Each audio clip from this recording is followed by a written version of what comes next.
Kebor Multimedia Production.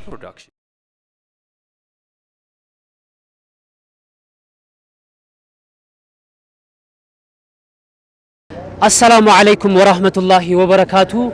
kabajamtoota hordoftoota jaalattoota fi jaalatamtoota Kebor Multimedia Production bakkuma jirtanitti nageenya rabbii qaaliin sab'a samaawaati irraa isin haa qaqqabu jecha akkuma beekamu waltajjii Keeroon kan ji'aa fi ji'oota muraasaadhaan qopheessaa turre Keeroon tokko lama sadi jenne har'a kurnaffaa irra geennee jirra. Alhamdulillah akkuma asin dura keessummoota qaqqaaliidhaan haala bareedaa fi haala si'ataa ta'een qophaa'aa ture ammas Keeroon 10ffaan gaafa ji'a kana 13 dilbata kana malee dilbata dhufu hoteela Qaaf irratti sagantaan guddaa bakka ustaazonni raayyaa akkasuma ammoo Kaamil Shamsuu fi ustaaz Sufiyaan keessummoonni gurguddaan Finfinneerraan argamanitti akkasuma ammoo jajjabaa fi daa'iiwwan gurguddoo magaalaa kanaan hammatame guyyaa sana waan qophaa'uu fi asumaan isin affeera guyyaa har'aa ammoo gaafii fi deebii gabaabduu hawaasa waliin kan godhaa jirru yommuu ta'u gaafiin kunis sagantoota Keeroon asiin dura darban irratti ilaalchiseeti hanga xumura sagantaa kennatti nu hordofaan affeeraa kenna Keeroon 10ffaa faaya keenya. Assalamu alaykum wa rahmatullahi wa barakatuh. Wa alaykum assalam wa rahmatullahi wa barakatuh. Wa alaykum salam wa rahmatullahi wa barakatuh. Wa alaykum salam wa rahmatullahi wa barakatuh. Wa alaykum salam wa rahmatullahi wa barakatuh. Wa alaykum salam wa rahmatullahi wa barakatuh. Wa alaykum salam wa rahmatullahi wa barakatuh. Wa alaykum salam wa rahmatullahi wa barakatuh. Kebor Multimedia ni beektan. Ni beekna.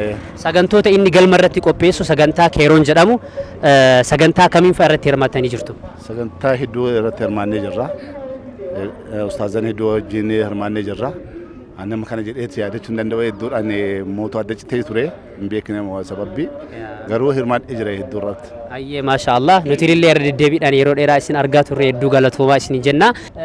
Gaafii takkan qaba. Gaafiin sunis Keeroonii keessaa Keeroonii kamiin hirmaattee beekta? Keeroon sagalaffaa ajaa'ibatti hirmaadhe.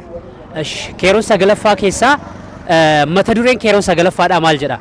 Mata dureen sagantichaa? Keetii Yeroon jedha. Mata dureen Keeroon walumaa gala Keetii Yeroonidha maqaa sagantaati. Mata dureen saganticha Keetii Yeroonii sagalaffaa maalidha? Waa'ee barnootaa irratti. Akkoo maal jedhan yaadattu? Waa meeqa yaadna maali yaadatu? Egaa gaaffii takkaan isiniif qaba. Kebor Meediyaa ni beektan? Kebor Meediyaa ni beeka. Sagantaa inni galma irratti qopheessu sagantaa Keeroon jedhamu.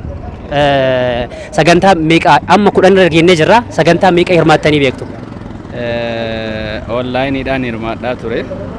Qaamaan hirmaadhee hin beeku. Haa ta'u ammoo inni Kebor Multimeediyaan kun wannoonni inni dabarsaa jiru baay'ee waan nu fayyadu waan ta'eef itti cimaa isiniin jenna. Sagantoota nuti galma irratti qopheessinu sagantaa Keeroon jedhamu kamiin fa'aa hirmaattanii beektan? Sagantaa dawaa babbareedduu yookiin Rashidaa babbareedduu qopheessita irratti akkanatti jaaladhee ta'e gasanii mirqaanaa yookiin akka jiru kanatti ol ka'ee fiiguu na barbaachisee utuma eegasanii humna akkanatti lafarra deemu ol ka'ee deemuu na barbaachisa yoo Rashidaa keessa dhagu. Allahu Akbar! Sagantaa Keeroon ni beektaa miti? Nan beeka. Keeroonii hanga ammaatti Keeroonii meeqatu qophaa'ee ture? 9 na fakkaata. Ayyee maashaallah Keeroonii 9 keessaa sagantaa kamiin irratti hirmaattee ati? Ani miidiyaa maan hordofee beeka malee dhiyaadheen beeku. Ka dhufu inshallah yoo rabbi jedhe ka 10ffaa kana hin qophaa'a. Itti qophaa'ee dhaqa yoo rabbi jedhe. Okay, haga ammaatti hin hirmaanne? Hin hirmaanne. Sagantaa Keeroon irratti hirmaattee beektaa? Hirmaadhee beeka. Keeroonii kamiin? Keeroon gaafa Sheemii Ibroo faayamtanii turtan. Keeroon meeqaffaadha? Keeroon 8ffaa. 8ffaa miti Keeroon 9ffaa ture. Sagantaa Keeroon jedhamu kan galma irratti qophaa'u ni beektu? Ati hoo? Hin beeku.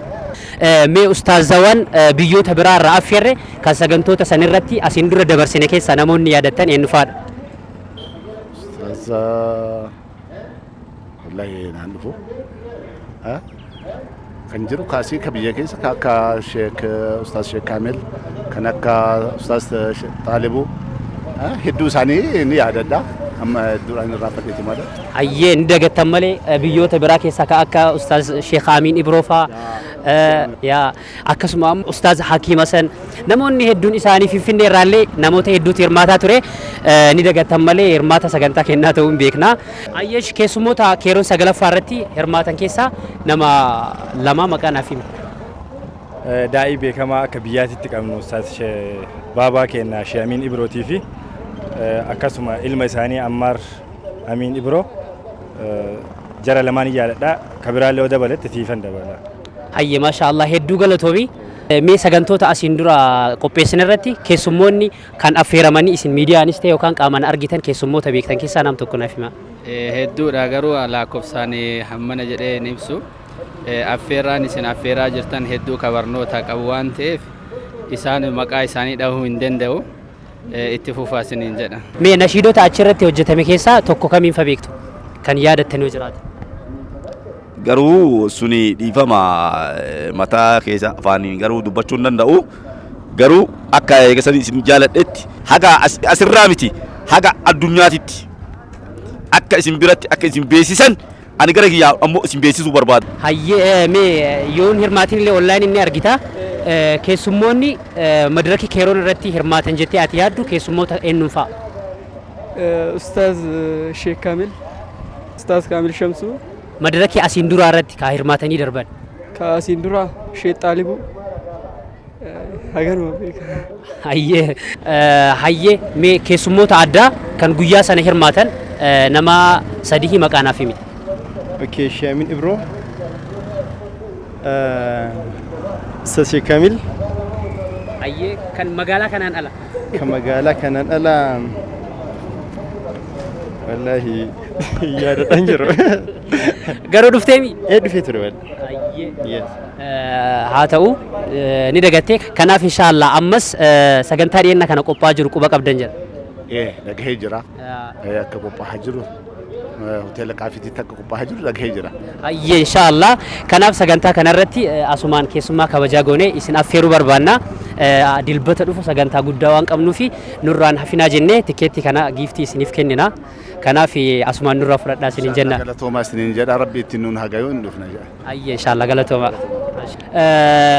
Kanaaf sagantaa kanarratti asin durallee waan hirmaatteef jajjabinna akkasii ta'u tikeetti kana kan seensaa siif kenninee jirra.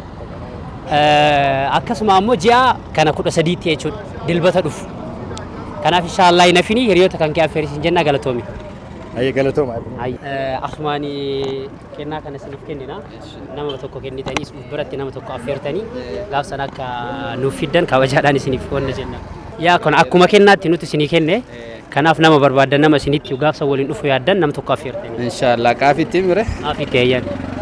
Ammas sagantaa akkas fakkaatu dilbata dhufu. Dilbata kamanamee dilbata dhufu hoteela Qaafiitti bakka keessummoonni gurguddaan jiranitti waan qabnuuf asumaan kennaa kana isiniif kennine guyyaa sana tikeetti kanaan akka seentan kabajaan isin affeerraa hoteela Qaafiitti dilbata dhufu jechuudha. Allahu akbar rabbis muraada keessa rabbis ni haa guutu rabbis ni haa guddisu. Amiin amiin amiin. Waan keessa rabbis ni haa dubbatu. Amiin amiin. Hayyee galatooma. Galatoomi haga keeroon sagalaffaa qophaa'ee kurnaffaa ta'uu isaa quba qabda. Kanaaf ammas ji'a dhufu 13tti sagantaa guddaan hoteela Qaafii irratti akka jiru nu beekta. Inshaallah asumaan sagantaa sanirratti akka hirmaattuuf tikeetii tana giiftii siif kennina. Hiriyoota kan keellee namoota hedduu affeertee guyyaa sana akka argamtu abdii qabna. Inshaallah in argama. Galatooma. Sanbata guddaa kana malee kan hoteela Qaafiitti sagantaan guddaa waan jiruuf guyyaa sana akka hin hafne tikeetii isinii kenna. Garuu deebiillee hin deebisne yoo callisee akkanumaa yoo isinii kenne malee. Tokko shoolii isinii kennu. Baga tokko wali isin gaa kaan ammoo bitattanii seentanii. Hayyee kanaafuu hin hafina dilbata dhufishi deebicha guutuutti illee ta'uu baatu argattee jirta. Garuu an tikeetii guutuma sii kenna. Hayyee ji'a kana 13tti dilbata dhufu hoteela Qaafii irratti sagantaan guddaa waan jiruuf gaaf sana akka nafne asumaan kana siif kennina. Galatoomi. Galatoomaa. Kebor Multimedia Production.